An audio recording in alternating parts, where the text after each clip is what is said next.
Olá, alunos, tudo certo? Como é que estão? Vamos continuar então falando sobre a ditadura civil-militar no Brasil e agora vamos falar sobre o governo Costa e Silva, certo? Que durou de 67 a 69. Bom, então basicamente o Arthur da Costa e Silva, então, ele vai assumir, né, o governo, né, e a gente vai ter, assim, alguns processos de, digamos assim, questionamento em relação à ditadura exatamente no governo dele. Primeiro porque grande parte da sociedade civil começou, então, que não estava sendo tão beneficiada, afinal de contas a economia não estava decolando, né, de tal forma que, né, continua sendo o termo, a economia vai decolar, né, quando todo mundo morrer, a economia vai decolar, né, enfim. Grande parte das classes médias começaram a ficar meio assim.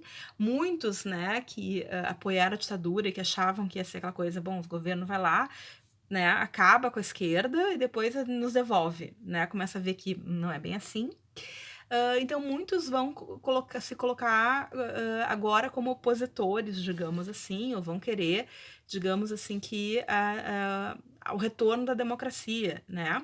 Bom, então a gente vai ter toda essa situação, lembrando que a economia, mais ou menos estável em alguns momentos, ela era muito vinculada ao arroxo salarial dos trabalhadores. Nós vamos ter alguns processos de greve, né, como por exemplo as greves de Contagem, em Minas Gerais, as de Osasco, em São Paulo, né, que vai ser reprimida de forma extremamente brutal.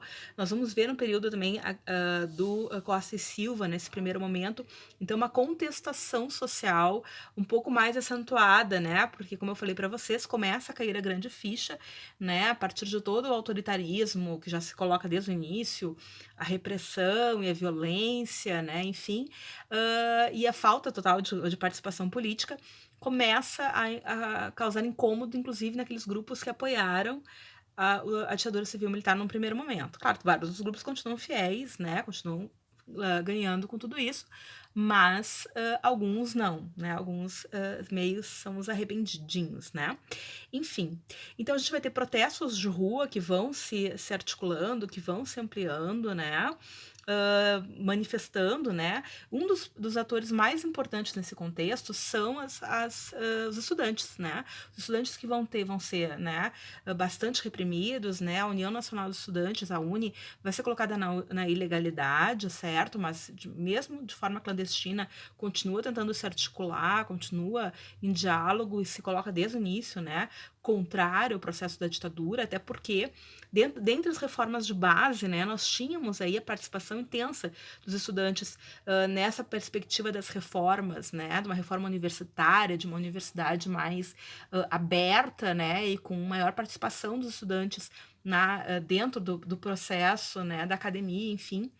Então, esses grupos, eles vão ser, desde o início, né, contrários, né, vão ser atores importantes da perspectiva de oposição à ditadura civil-militar. Os grêmios estudantis também estão proibidos, qualquer tipo de reunião, de organização da sociedade civil, isso vai ser desmantelado, basicamente, né, com a ditadura, certo?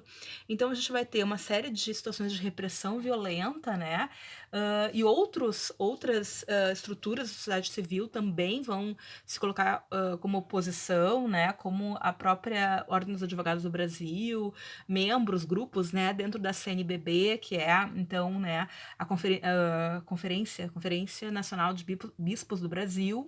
A gente vai ter bispos muito importantes nessa perspectiva de denúncia, de defesa dos direitos humanos, né, e, enfim, parte da imprensa, né, do MDB, enfim, e outros grupos, né, de intelectuais, políticos, enfim, vão se colocar contra o ditador civil militar, né, mas os estudantes vão ser um ponto bem importante, certo? Acho que o grande nome, a grande situação, digamos assim, que de destaque nessa perspectiva dos estudantes é a repressão policial sobre os estudantes, né, e o grande evento foi a morte, então, de um estudante secundarista, ou seja, do ensino médio, certo?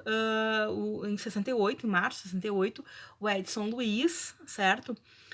de Lima e Souto, que, numa manifestação em relação a um restaurante, né, acho que pelo valor, para baixar o valor, alguma coisa assim, de um restaurante universitário, né, no Rio de Janeiro, que chamava Calabouço, porque ele ficava numa região, tipo, ficava embaixo, assim, né, a repressão policial veio, né, de forma extremamente violenta e matou este rapaz, né, e a morte dele, então, foi, enfim, foi causa, então, né, de uma série de manifestações, certo? Então, as pessoas que estavam lá, os companheiros dele, enfim, né, não deixaram a polícia levar o corpo, aí houve toda a questão de um velório, mais de 50.000 pessoas acompanharam o corpo até né, enfim, o processo do velório e da missa, né, enfim, houve um culto ecumênico, né, com várias religiões dialogando, né, e houve uma tentativa, inclusive, de invasão da igreja, então tem fotos, assim,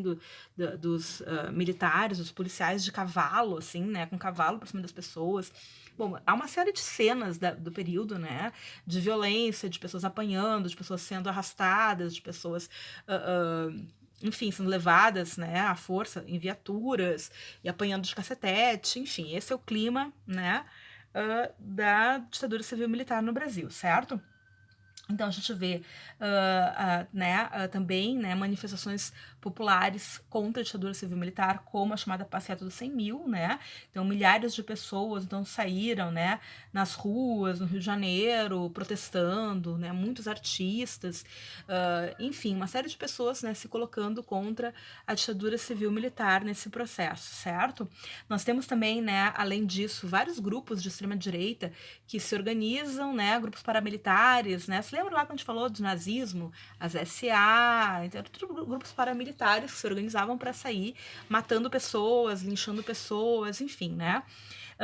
Um exemplo disso, então, eram grupos, enfim, né, paralelos dentro da ilegalidade, não tinham, digamos assim, legitimidade da violência, né, do uso da violência, como, por exemplo, o Comando de Caça aos Comunistas, certo, que invadia universidades, que atacava professores, que batia em alunos, enfim, era um horror, invadia teatros ou qualquer espaço de intelectualidade, né, porque, enfim, né, não sabem pensar, provavelmente, né, enfim, então tem que atacar quem pensa, né, tem que atacar quem enfim, então todos esses grupos, né, foram cada vez mais violentos, o autoritarismo e a violência da própria ditadura legitimava esse tipo de ação, né?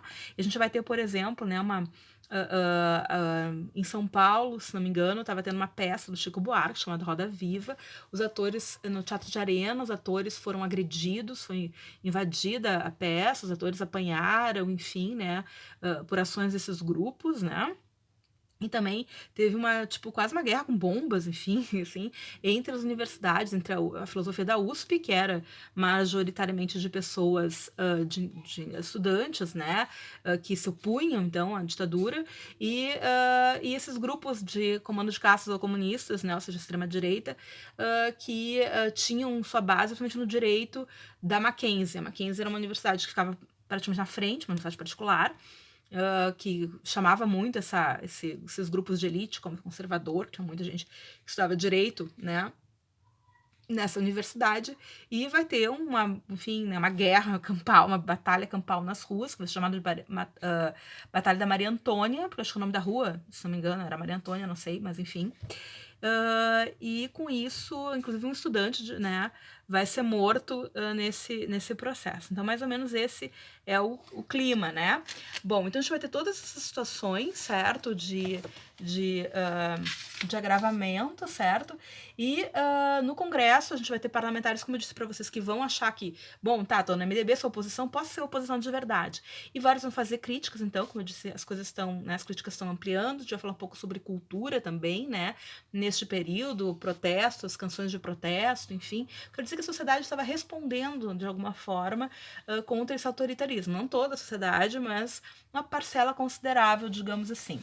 E nós vamos ter, né, em 68, setembro de 68, um deputado, Márcio Moreira Alves, que vai fazer um discurso, né, contra, então, né, a estrutura da ditadura, vai falar que deveria ser feito um boicote, né, às comemorações da Semana da Pátria, aos militares, inclusive ele fala sobre uma operação Lisístrata, convocando, assim, as esposas, né, dos militares a realizar uma operação Lisístrata. Quem não sabe, Lisístrata é uma poesia, um teatro, né, da Grécia Antiga, escrito por Aristófanes, é uma peça, uma comédia, no qual várias mulheres, cansadas das guerras dos maridos, resolvem então fazer, né, uma greve, né, e os seus maridos não podem mais tocá-las, não podem mais chegar perto delas, enfim.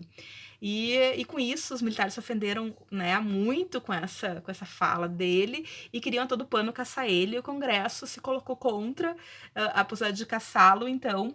Claro que não foi por isso, né, que isso aconteceu, mas digamos que foi a gota d'água, né, ou a desculpa esperada, e nós vamos ter, então, né, a promulgação do Ato Institucional número 5, que é certamente um dos mais violentos, né, uma das situações mais terríveis, né, pelas quais o Brasil já passou, e olha que, vamos combinar que não foram poucas coisas, né, mas o Ato Institucional número 5, ele vai fechar, né, dissolver o Congresso sempre que o governo quisesse, né, ele vai suspender os direitos civis da população, ele não vai permitir você ter o direito de habeas corpus, ou seja, você pode ser preso sem saber por quê, você não tem direito a advogado, você, enfim, acabou, entendeu? Tipo, você não tem direito a nada, né? Você não tem nenhum tipo de segurança, você não tem direito a ir e vir, você não tem, né? Então, havia toda uma situação, assim, realmente de um clima terrível. Então, ou seja, as pessoas podiam ser mantidas presas sem saber por quê, ninguém tinha te dizer, né? Enfim, você não tinha direito a reunião, uma forma de expressão, qualquer forma de expressão.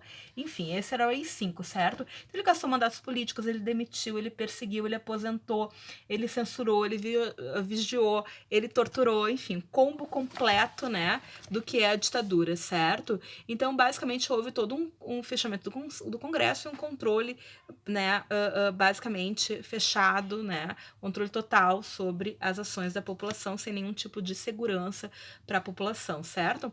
Em 69, o Costa Silva vai ter uma doença, se não me engano, ele vai ter sei lá, um derrame, alguma coisa do tipo, e ele vai, então, ele vai morrer logo depois, inclusive, e aí, no seu lugar, uma junta militar, né, vai tomar o poder, e nós vamos ter, então, né, o próximo, a escolha do próximo o presidente, que vai estar na mesma linha de pensamento, não sei se dá para chamar de pensamento, mas de ação, do Costa e Silva, que vai ser, então, Emílio Garrastazu Médici, que também era, enfim, o caos, tá? Chegaremos lá, logo falaremos na próxima sobre um pouquinho sobre cultura durante o período da ditadura. Até lá!